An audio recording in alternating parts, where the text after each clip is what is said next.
watching CBS8 Mornings at 5. Grab those rain jackets again. Another messy morning commute is in store. Thanks for joining us here on this Wednesday, everyone. I'm Eric Connors. And I'm Netta Iranpour. Coming up here live at 5 when the rain's going to be moving out and some of the trouble spots that you need to look out for today. Also, at 5, a desperate search for any survivors after an avalanche hits Northern California, leaving 9 people missing. Plus at 5 here, why Mark Zuckerberg is set to take the stand today and what the trial could mean for the future of social media.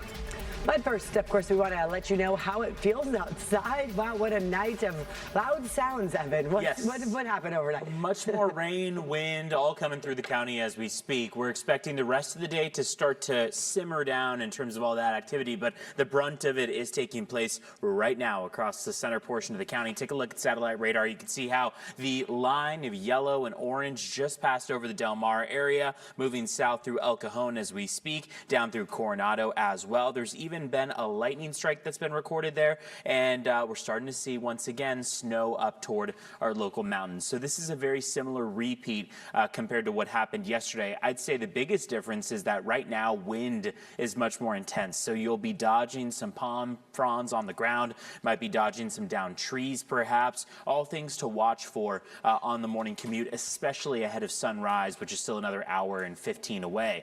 Coastal forecast there shows that cloudy skies are going to hang on through about 9 a.m. Chance for showers does as well. And then after that, we should be moving toward partly cloudy conditions. Then and Eric, back to you. Well, this powerful winter storm is leaving a mess across the county. Yeah, look at all of that water. Wow, right now people are dealing with slick roads, flooding, downed trees as well. Let's send it over now to CBS8's Jenny Day joining us live in Encinitas to give us a look at some of the damage. What are you seeing out there, Jenny?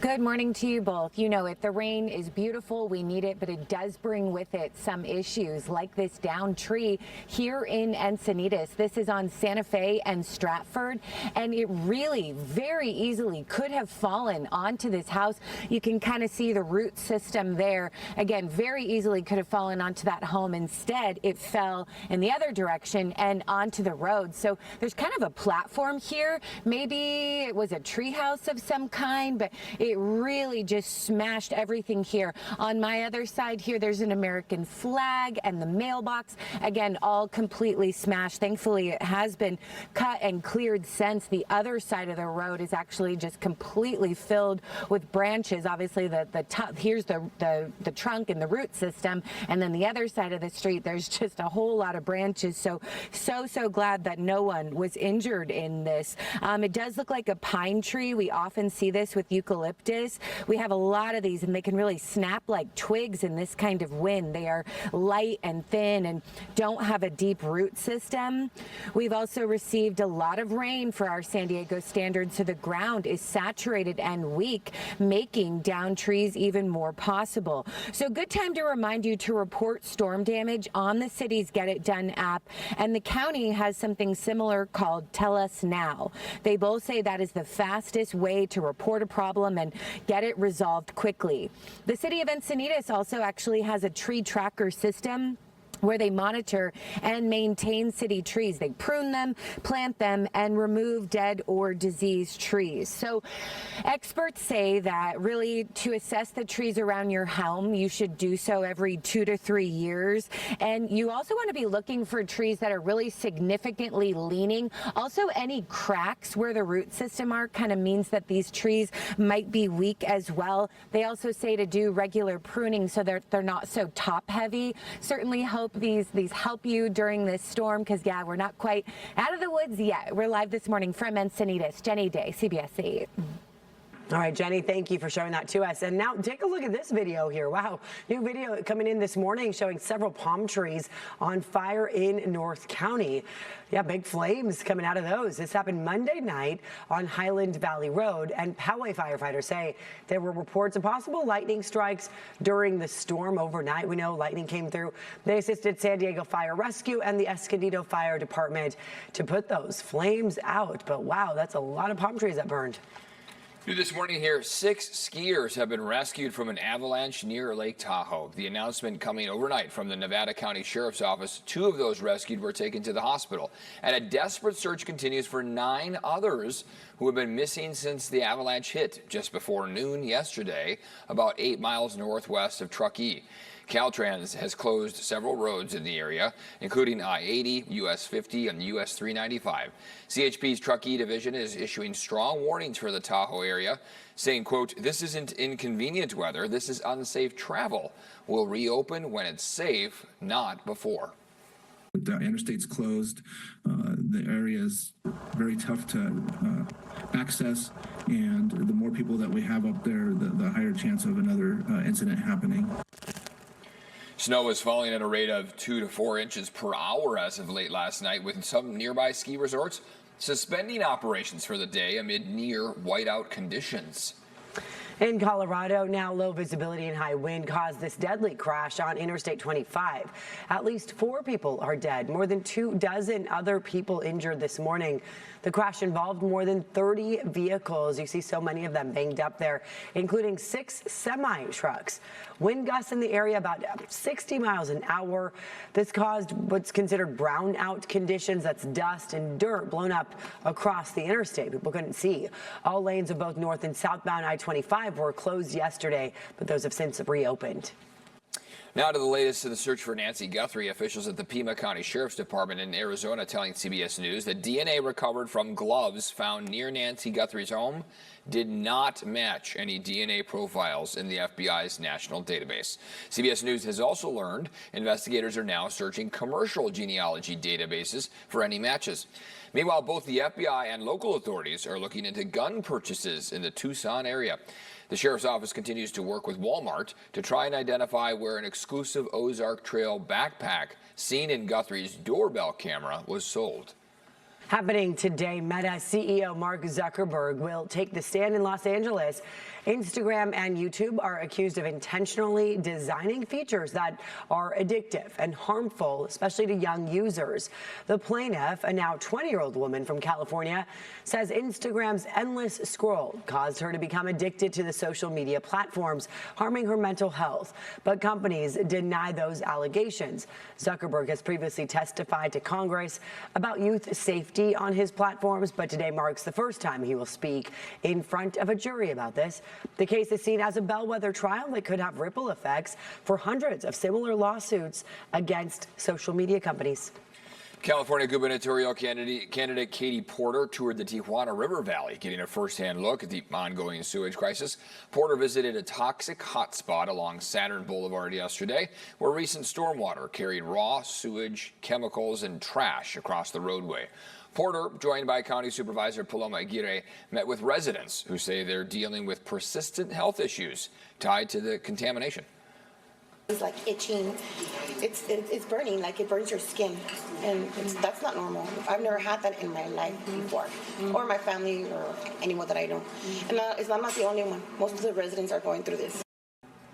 Porter says if elected governor, she would declare a state of emergency on day 1 for the Tijuana River Valley. That would clear the way for federal and state funding. Governor Newsom has rejected calls to declare a state of emergency.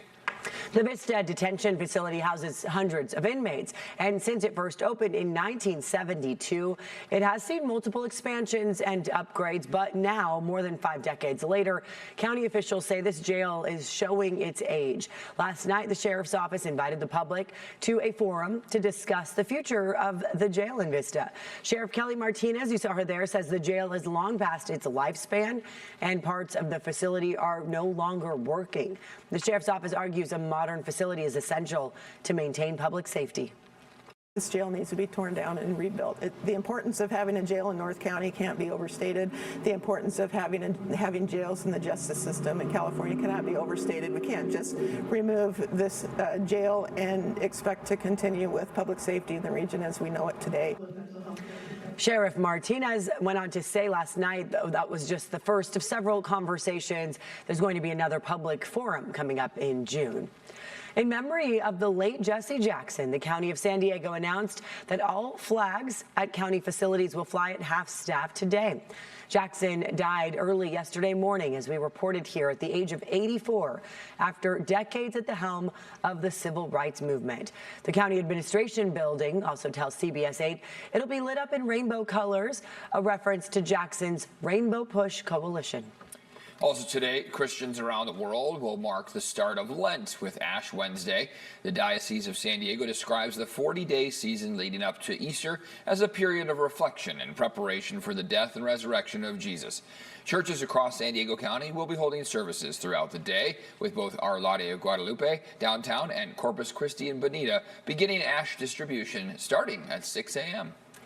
All right, so it's 5:10 right now, and I don't know about you guys, but kind of a restless night. Yeah, I was up so many sounds and bonking and things that might rain, wind, storms. The wind was whipping around, and this morning we saw here in Kearny Mesa the car dealerships, the palm trees, and all around. Everything was blowing around. Drive like this, avoid them. Yeah, exactly.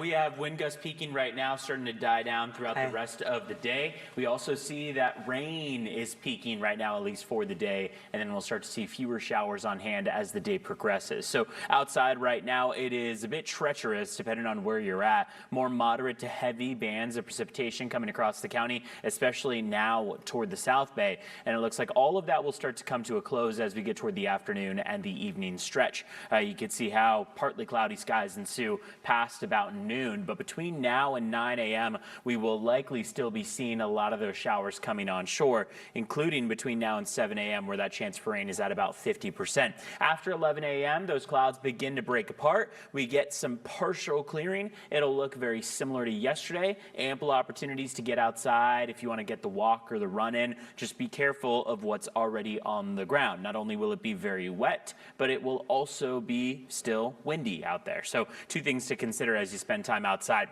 We've now got a winter weather advisory in effect for San Diego County across our local mountains. That is a rarity for us. We have not had a single winter weather advisory this season so far. So it is the first of its kind for the 2025 to 2026 winter season. It notes that you should be limiting the activities over the mountains, traveling over the mountain passes. Be cautious of what you'll need to have on hand. Of course, if you have chains, have them in the car with you. If you have a first aid kit, have that in the car with you. Maybe warm clothing, blankets, all things that can help you out, including as you travel over other local mountain passes. Winter storm warnings in effect. I mean, we could be talking upwards of 2 to 3 feet of snow above 7,500 feet. That's not for San Diego, but other parts of the state, absolutely. For us, we're mainly in that about, I'd say 4 to 8 inch range, although right now could be changing things up on us as there is still snow falling right now over our local mountains. Ned and Eric, I'll send things back over to you too. All right, straight ahead here, why the DMV is reversing course on a plan to ban Tesla sales. Plus, California has been trying to reform its outdated 911 system for more than a decade. Why those plans are going back to square one. CBS8's Weather Impact Forecast is sponsored by SDCCU. SDCCU Classroom Heroes and CBS8 are honoring teachers. Nominate an outstanding teacher at sdccu.com/classroomheroes and they can win a $500 Visa gift card. And one winner will receive a 5-day staycation at Kona Kai Resort.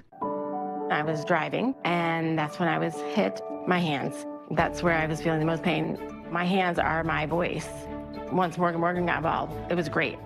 When I got my settlement, I was amazed. I was not expecting this kind of experience.